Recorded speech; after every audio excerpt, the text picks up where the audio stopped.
له وأشهد أن لا إله إلا الله وحده لا شريك له وأشهد أن محمدا عبده ورسوله أما بعد فإن خير الحديث كتاب الله وخير الهدي محمد صلى الله عليه وسلم وشر الأمور محدثاتها وكل محدثة بدعة وكل بدعة ضلالة وكل ضلالة في النار. أعوذ بالله من الشيطان الرجيم. بسم الله الرحمن الرحيم. ولقد خلقنا الإنسان ونعلم ما توسوس به نفسه ونحن أقرب إليه من حبل الوريد إذ يتلقى المتلقيان عن اليمين وعن الشمال قعيد ما يلفظ من قول إلا لديه رقيب عتيد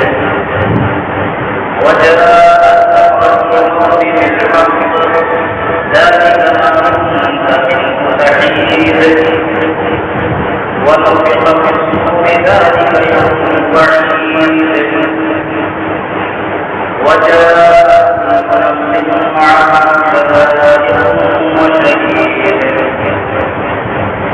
لقد كنت في غفلة من هذا وكشفنا عنك ذكراك وبصرك اليوم حديد وقال قرينه هذا ما لدي عتيد ألقيا في جهنم كل كفار عنيد مناع للخير معتد مريب الذي جعل مع الله إلها آخر وألقياه في العذاب الشديد قال قريبه ربنا هذا خير ولكن كان في ضلال بعيد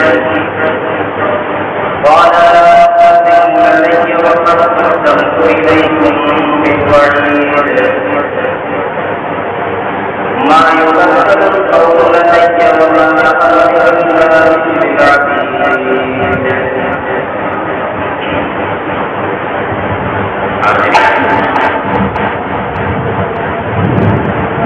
اللہ رب العالمین نے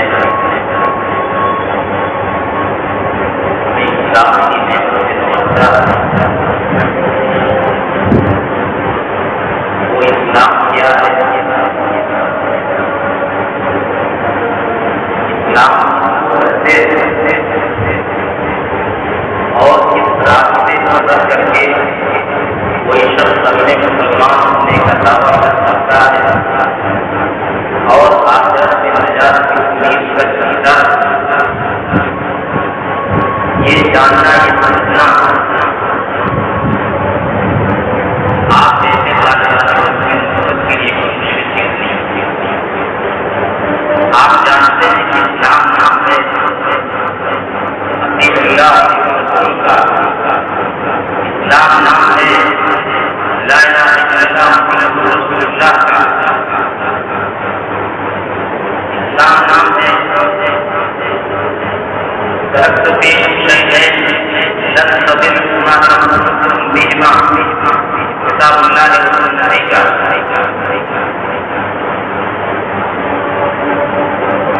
لیکن آج آپ عہد میں زندگی گزار رہے ہیں. اس عہد میں زمانے میں آپ دیکھ رہے ہیں کہ اسلام کو ماننے والے بے شمار فکروں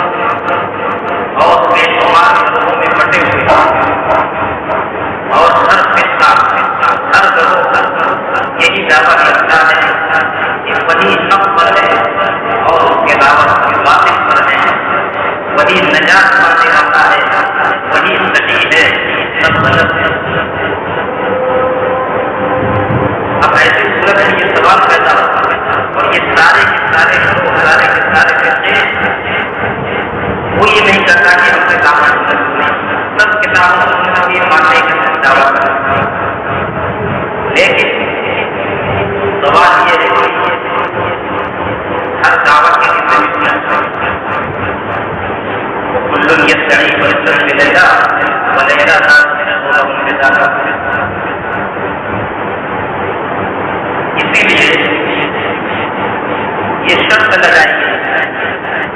کتاب و سنت پر عمل کیا جائے گا اعلیٰ سلف صالح. سلف صالح نے جس طریقے سے کتاب و سنت کو سمجھا اسی سمجھ کے مطابق ہم اگر کتاب و سنت پر عمل کرتے ہیں تبھی ہم صحیح معنی میں اسلام کے پیروکار ہوں گے، نجات پانے والے ہوں گے. ورنہ اسلام سے ہمارا کوئی تعلق نہیں. یہ شرط کیوں لگائی جائے؟ سلف صالح ایک منہج کی یا غلط کی شرط کیوں لگائی جاتی ہے؟ یا یہ بات کے لوگوں کی پیداوار بات کے لوگوں نے اس طرح کی چین لگائی کہ وہی ایمان منظور ہوگا، وہی عمل منظور ہوگا جس پر ہمیں سلف صالح کی مہر لگی ہوگی. نہیں، یہ ہمارا دور کا بنایا ہوا قانون یہ راستہ نہیں ہے، یہ اللہ رب العالمین نے بنایا. سلف صالح کرتے آپ جانتے ہیں کہ گزرے ہوئے نیک لوگ یہ تو لفظی معنی ہوا، لفظی معنی ہوا، لیکن اصطلاح میں صالح نہیں کرتے ہیں. نبی اکرم صلی اللہ علیہ وسلم کے صحابہ کرام سے پہلے نمبر 1 سے کیا، اس کے بعد تابعین ہوگا تابعین. ان کی سمجھ جو تھی قرآن و حدیث کی اسی سمجھ کے مطابق اگر کوئی انسان کتاب و سنت کو مانتا ہے تو وہ راہ راست ہے کو چلانے کی ترتیب میں ہوگی. کوئی کتاب و سنت کی ایسی تعریف کرے اور اسلام کی اصولوں کی ایسی تعریف کرے، ایسی تفصیل کرے، ایسی تشریح کرے جو اس کی اپنی اور جس میں سلف صالحین کی جیسے تعریف نہ ہوتی ہو، ایسی سمجھ اور ایسی سمجھ پر ہونے والا عمل کوئی مقبولیت اللہ رب العالمین نے صحابہ کرام سے ان کے عمل کو سمجھ ہماری ایک نمونہ بنایا کہ کیا دلیل ہے. اللہ تعالیٰ فرماتا ہے قرآن کے اندر وَإِنْ آمَنُوا بِمِثْلِ مَا آمَنْتُمْ بِهِ فَقَدِ اهْتَدَوْا. اور کیجیے گا اس آیت کے بعد وَإِنْ آمَنُوا بِمِثْلِ مَا آمَنْتُمْ بِهِ. یہ خطاب کس سے اللہ تعالیٰ نے خطاب کیا کہ اگر یہ لوگ ویسے ہی ایمان لاتے جیسے تم ایمان لائے ہو تبھی یہ راہ راستہ ہے. تو بِمِثْلِ مَا آمَنْتُمْ بِهِ صحابہ کرام کو مخاطب کیا جا رہا ہے کہ اے صحابہ تمہارے جیسا ایمان جب یہ ایمان جب ہدایت کبھی وہ ہدایت پر ہوں گے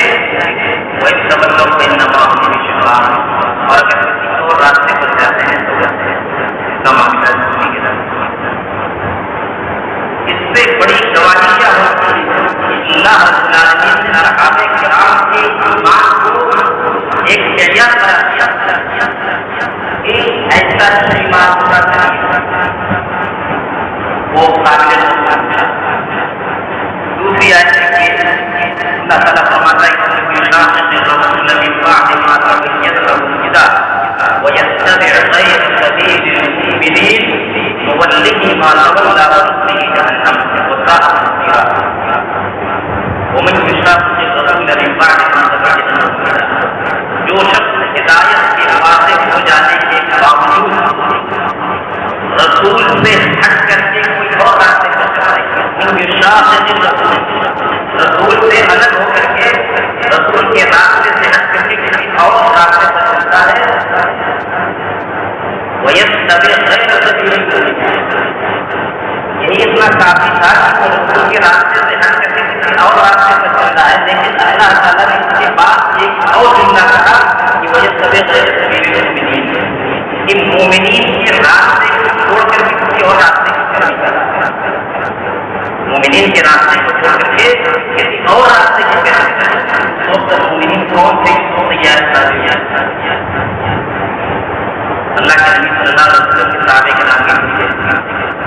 دیکھیے اللہ کے رسول کا تو تذکرہ ہو گیا، یہ شاہ رسول تو اب مومنین بچے ہیں صحابہ، تو اللہ کے رسول کے صحابہ کرام جن کو یہاں مومنین کہا گیا ہے، ان کا راستہ چھوڑ کر کے کسی اور راستے پر جاتا ہے تو واللہ ما تولى، جس راستے پر جا رہا ہے اسی راستے پر چھوڑ دیں گے پھر وہ اسی کی جہنم میں داخل ہو جائے گا۔ یہ اللہ تعالیٰ کا اور آپ جانتے ہیں قرآن میں جگہ جگہ صحابہ کرام کے لیے رضی اللہ عنہ کی گواہی دی، ان کو سرٹیفکیٹ دیا گیا، اللہ تعالیٰ سے راضی ہو، اللہ تعالیٰ سے راضی اسی قرآن میں اسی بہت ساری آیتیں صحابہ کرام کے سلسلے میں نازل ہوئی ہے۔ یہ ساری آیتیں بتاتی ہیں کہ صحابہ کرام دین کی سمجھ، دین کا جو فہم صحابہ کرام کا تھا وہی فہم احادیث میں دیکھیے پیارے نبی جناب محمد رسول اللہ صلی اللہ علیہ وسلم فرماتے ہیں کہ خیر القرون قرنی ثم الذین یلونہم ثم الذین یلونہم، سب سے بہترین زمانہ میرا زمانہ ہے، پھر اس کے بعد والا پھر اس کے بعد والا، دو مرتبہ سب سے بہترین زمانہ جس زمانے کے لوگ نمونہ ہیں وہ اللہ کے نبی کا زمانہ ہے، اس کے بعد صحابہ کا زمانہ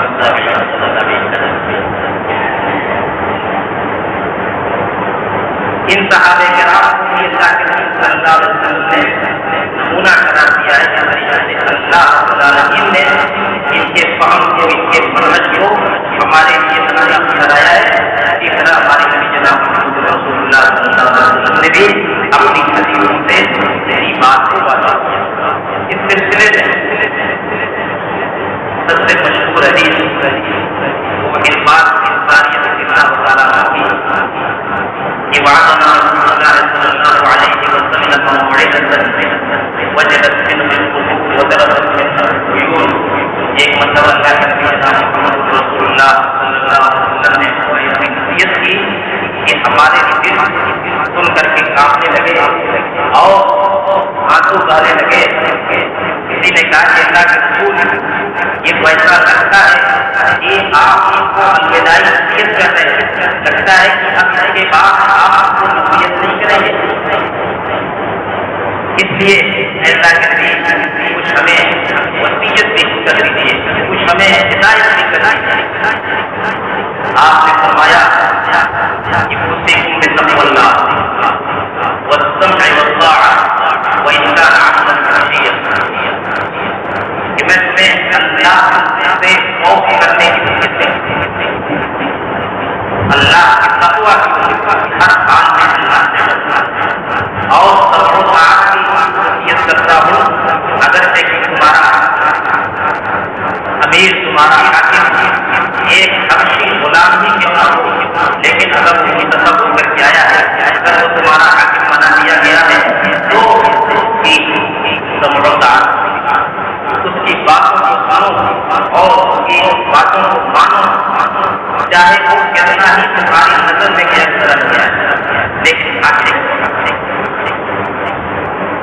پھر آپ نے فرمایا کہ جو شخص تم میں سے میرے بعد زندہ رہے گا من یعیش منکم بعدی فسیری اختلافا کثیرا، تم میں سے جو شخص میرے بعد زندہ رہے گا بہت سارے اختلافات دیکھے گا، بہت سارے اختلافات دیکھے گا، بہت ساری آرا، بہت سارے نظریات، کوئی کچھ کہہ رہا ہے، کوئی کچھ کہہ رہا ہے، اتنے گروہ، اتنے فرقے ہوں گے کہ تم حیران ہو۔ ایسے صورت میں کیا کہو گے؟ وعلیکم بسنتی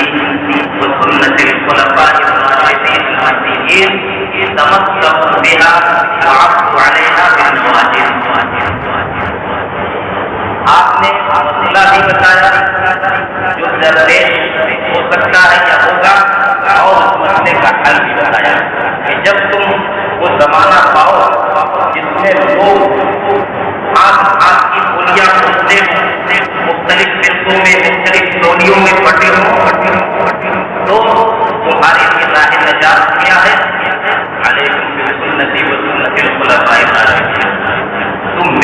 سنت کو، میرے طریقے کو اور خلفائے راشدین جو ہدایت یافتہ ہیں ان کی سنت اور ان کے منہج اور ان کے طریقے کو لازم تمسکوا بہا، خوبصورتی سے پکڑ لو، وعضوا علیہا بالنواجذ، دانتوں سے چپڑ۔ دیکھیے تین طریقے سے اللہ کے رسول ہے تاکہ پہلے کا خیال ہے کہ آپ جانتے ہیں کہ اللہ جو ہے کو ضرور اور پھر کہا کہ تمسکوا بہا، اس کو مضبوطی سے پکڑ لو، پھر کہا کہ عضوا علیہا بالنواجذ، دانتوں سے چپڑ، کیونکہ آپ جانتے تھے کہ اس کے بغیر نجات ممکن نہیں،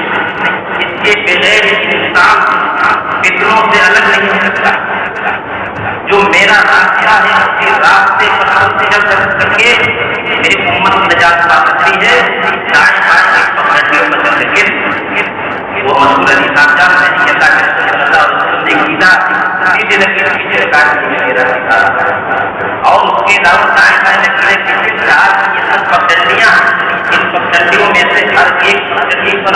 شیطان بیٹھ جاتا ہے۔ تو یہاں بھی آپ نے کہا کہ بہت سارا اختلاف ہے اور بہت سارے راستے ہمارے سامنے آ جائیں، تم کون سے راستے پر چلو گے؟ وہی راستہ جو میرا ہے اور میرے علماء راشدین کا۔ تمسکوا بہا وعضوا علیہا،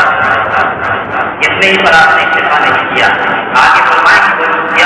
ومحدثات الامور فإن كل محدثة بدعة وكل بدعة ضلالة وكل ضلالة في النار۔ اور نئے نئے کام سے دین میں نئی نئی بات ایجاد کرنے سے بچو، اس لیے کہ ہر نئی بات دین میں ایجاد کی جاتی ہے وہ بدعت سے، اور ہر بدعت گمراہی ہے اور ہر گمراہی جہنم میں لے جاتی ہے۔ بھیا محدثات الامور، منہج آپ نے بتایا کہ جو میری سنت ہے، میرے صحابہ کی سنت ہے، اس کو لازم کرو کہ مقابلے میں بہت ساری نئی نئی چیزیں تمہارے سامنے آئیں گی، یہ جان دو کہ یہ نئی نئی چیزیں بدعت ہے اور ہر بدعت خدائی ہے، کوئی بدعت اچھی، کوئی بری، کوئی بدعت حسنہ، کوئی بدعت اچھی نہیں، ہر بدعت خدائی اور ہر خدائی جہنم میں جانے والی۔ یہ سنن کی حدیث ہے دین میں صحیح سمجھائی۔ یہ دیکھیے حدیث میں کس طرح سے اللہ کے نبی صلی اللہ علیہ وسلم نے ہمارے لیے وہ راستہ متعین کر دیا ہے، اس راستے پر نجات پا سکتے ہیں۔ خاص طور سے فطروں کے زمانے میں خاص طور سے فطروں اور ٹولیوں کی موجودگی میں عملی طور پر دیکھیے صحابہ کرام کا معاملہ کیا کرتا تھا۔ حضرت ابو موسیٰ اشعری رضی اللہ تعالیٰ عنہ کے بارے میں آتا ہے کہ وہ ایک مرتبہ عبداللہ بن مسعود رضی اللہ تعالیٰ عنہ کے گھر کے پاس گئے، کچھ لوگ عبداللہ بن مسعود کے کچھ شاگرد وہاں دروازے پر بیٹھے ہوئے تھے کہ عبداللہ بن مسعود نکلے تو ہم بھی ان کے ساتھ چلے مسجد تک، ان سے کچھ سیکھیں۔ موسیٰ شریف پوچھتے ہیں کیا یہ کو رحمان نے عبداللہ بن مسعود نکلے نہیں کہا ہے، وہ بھی ان کے ساتھ بیٹھ کر کے انتظار کرنے لگے۔ جب عبداللہ بن مسعود رضی اللہ تعالیٰ عنہ نکلتے ہیں تو ابو موسیٰ اشعری رضی اللہ تعالیٰ عنہ اور کیجیے گا دونوں صحابی، ابو موسیٰ اشعری کہتے ہیں کہ اے ابو عبد الرحمن، میں ابھی مسجد سے آ رہا تھا، میں نے وہاں پر ایک عجیب چیز دیکھی، میں نے وہاں ایک عجیب چیز دیکھی، لیکن یہ بھی کہا کہ میں نے خیر ہی دیکھا، پھر پتا نہیں کیوں جو ہے سمجھ میں نہیں آ رہا، خیر دکھائی دے رہا ہے لیکن پھر بھی ایک عجیب چیز ہے۔ عبداللہ بن مسعود پوچھتے ہیں کیا آپ نے دیکھا؟ انہوں نے کہا کہ آپ چل رہے میرے ساتھ ساتھ چلیے اور آپ کو دیکھ لیجیے کہ کیا چیز میں نے دیکھا۔ پھر ان کو بتایا کہ مسجد کے اندر جو ہے کچھ لوگ ٹولیوں میں بیٹھ کر کے ہلکے میں بیٹھ کر کے سنتری لے کر کے ان میں ایک شخص کو حکم دیتا ہے سب پیٹوں میں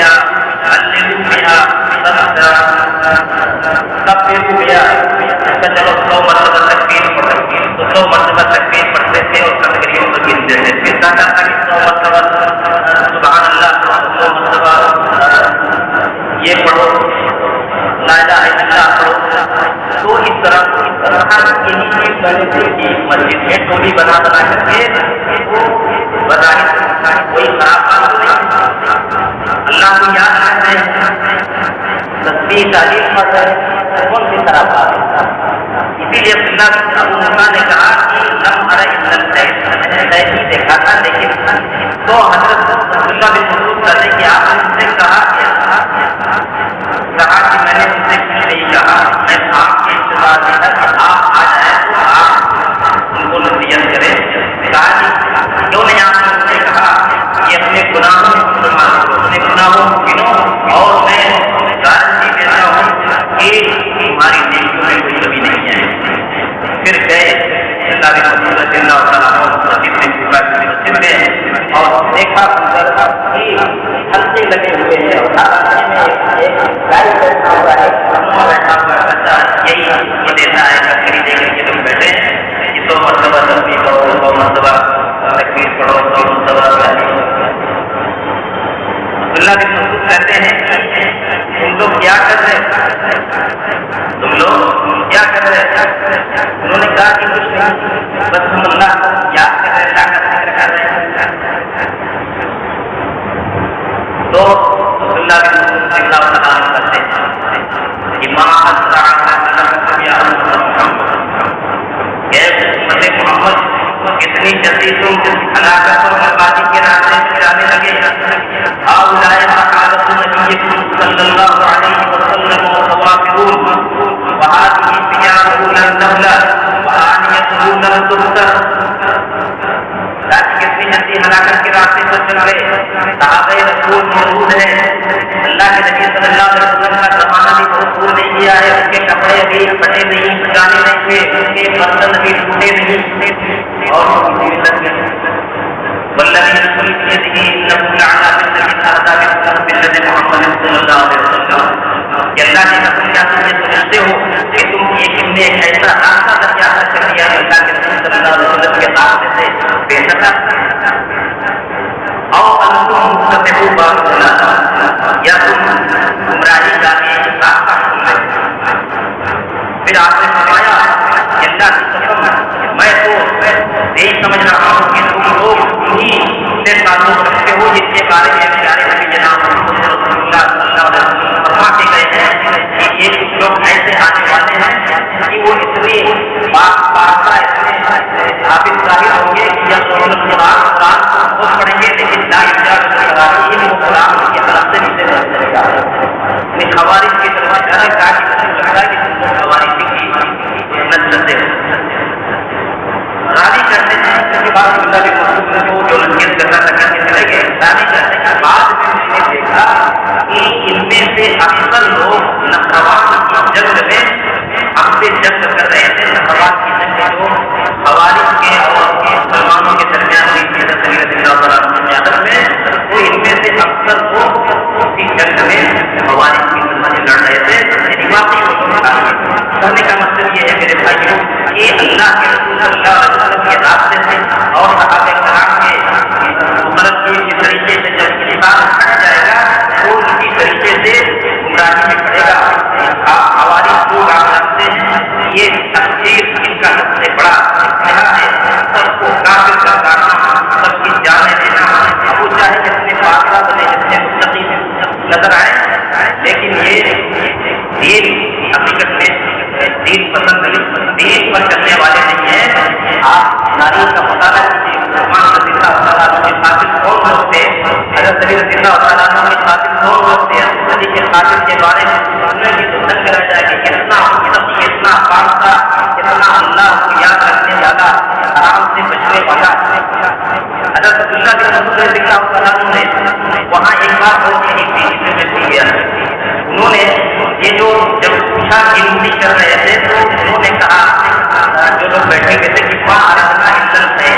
ہم خیر ہی کے راستے کام کر رہے ہیں۔ تو آپ نے جو جواب دیا وہ جواب جو ہے آج ایک راستہ بنا کا ہے، کم من مرید بالخیر نہیں یصیبہ، کم من مرید بالخیر نہیں یصیبہ، کتنے خیر کا ارادہ کرنے والے جو خیر تک نہیں پہنچتے۔ صرف نیت کا صحیح ہونا کافی نہیں، نیت کی درست صحیح کافی نہیں کرے کہ ہماری نیت اچھی ہے ذکر کر رہے ہیں، لیکن نیت کی درست صحیح کے ساتھ ساتھ یہ قاعدہ ہو چکا ہے کہ لیس کل من قصد الصواب اصابہ، ہر وہ شخص جو درست نیت رکھتا ہے ضروری نہیں کہ اس کی زندگی کو پہنچ جائے۔ یہ ضابطہ ہے میرے بھائیوں ہمارے دین کا، شرط یہی ہے، درست نیت کے ساتھ شرط یہ ہے کہ اتباع رسول پایا جائے اور سلف صالح کے منہج پر عمل کیا جائے، تبھی وہ عمل اللہ رب العالمین کے یہاں منظور ہوگا۔ اللہ رب العالمین ہمیں صراط مستقیم پر گامزن رکھے اور ہر طرح کی بدعات سے محفوظ رکھے اور صحیح حق کو دنیا کے سامنے پیش کرنے کی توفیق عطا فرمائے۔ وآخر دعوانا الحمد للہ رب العالمین۔